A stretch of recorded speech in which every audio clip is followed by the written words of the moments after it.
uzanıb. Sazı ilə yerə göyə nalə çəkən aşıq, indi bir xəstəxana küncündə səssizcə dua edən bir babadır. Sazın simlərinə güc verən barmaqlar indi nəvəsinin balaca əllərini sıxır. O ürək nəvəsinin çəkdiyi ağrını öz canında hiss edir çünki. Ədalət Dəli Dağlı bu yolda nəyi var idisə xərclədi. Varını, yoxunu, qazancını, illərin zəhmətini, hamısını Melissanın sağalması üçün sərf etdi. Çünki onun üçün indi dünyada ən böyük səhnə də, alqış da nəvəsinin sağalıb baba deyə boynuna sarılmasıdır. Hər ruhanidə bir yalvarış, hər zəngulədə ilahi nəvəmi qoru xitabı var. 60 yaş, bu dözümlü bir ömrün, sevgi ilə ayaqda qalmış bir kişinin, sazla danışan bir ürəyin hesabatıdır. Qoy Tanrı bu sazı susturmasın. Balaca Melissaya şəfa, bala ədalətə güc versin. Qoy Dədə Şəmşirin ruhu sazın sehrindən şad olsun hər zaman.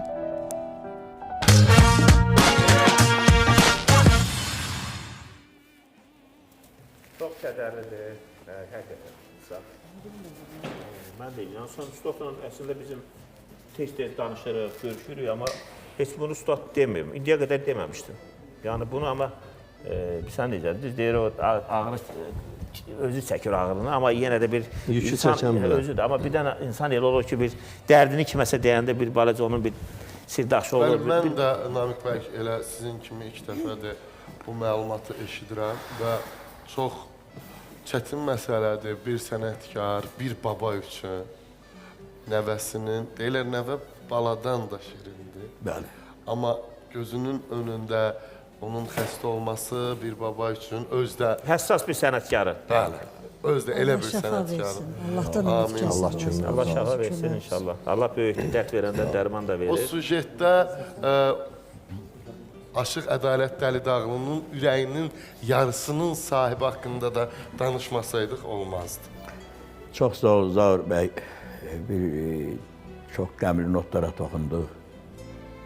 Mən bilməzdim bu nətər çəkilib. Allah köməyiniz olsun siz tərəfdən göstərdiniz. Mənim birinci arzum Qarabağımızın, Kəlbəcərimizin azad olunması idi. Bəli. O da getdim gördüm şükür. Əzizlərimizin qəbirlərini ziyarət elədik. O cümlədən Ustadımız Dədə Şəmşirin qəbrini ziyarət elədik. Və inşallah Dədə Ələsgərin qəbrini ziyarət. İkinci də arzum mənim, bu balam, nəvəm Melissanın indi 10 yaşı var. 11'ə keçir. Yaraşıqdır da bir gözəldir. Baxın, o istəyirəm ki, o sağala, öz bərpa olurla sağlamlığı. Bəs həkimlər nə deyir? Həkimlər aparmışıq, onun vaxt istəyir zaman, aman nələ bir şey yoxdur. Nə deyir o zaman? Nədir Sonra səbəb? biraz lazımdır ona. Nədir onun problemi, nədir ki? Onun başında şunt var belə nazik aparat. Epilepsiya kimi bir şeydir. Qansızma deyirlərdi. Aysa ola, anadan gəlmə. Xeylə, indi o nə danışırdı, nə yeriyirdi, nə dinirdi, nə eşidirdi. Xeylə bərpa olunub. İstəyirəm ki, Allahın izni ilə sizlərin, elimizin, obamızın duası ilə o bərpa olunur. Amin inşallah. Amin Sağ ol. inşallah. O mənim, Dualarımız o onlardır. mənim ikinci arzumdur, ürək yaramdır. Neçə əllərdə heç kəsə mən istəmirəm negativ əhval uğrayan kimsin. Mənfi bir şey lazım istəmirsiniz. O mənim Sənətkar. dərdimdir, o mənim elə bir dərdimdir ki, özümün də ürəyim yaradır.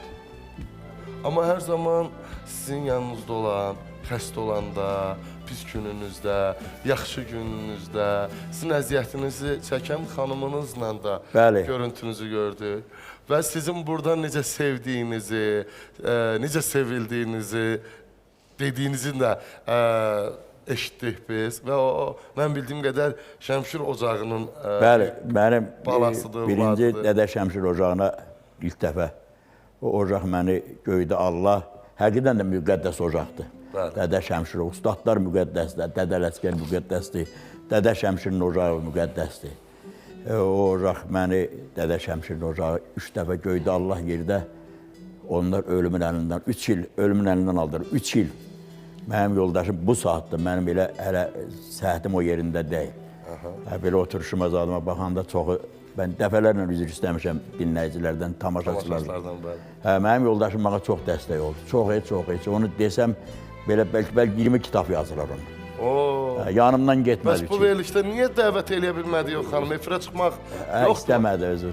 Özü istəmədi. Hə, özü istəmədi. Amma dedi ki, mən gəlməsəm Mən də. istərdim o gələ. Hə? Necə? Mən istəyərdim o burada Siz ola. istəyərdiniz? Hə, özü gəlmədi, mən də onun ürəyinə hökm eləmədim.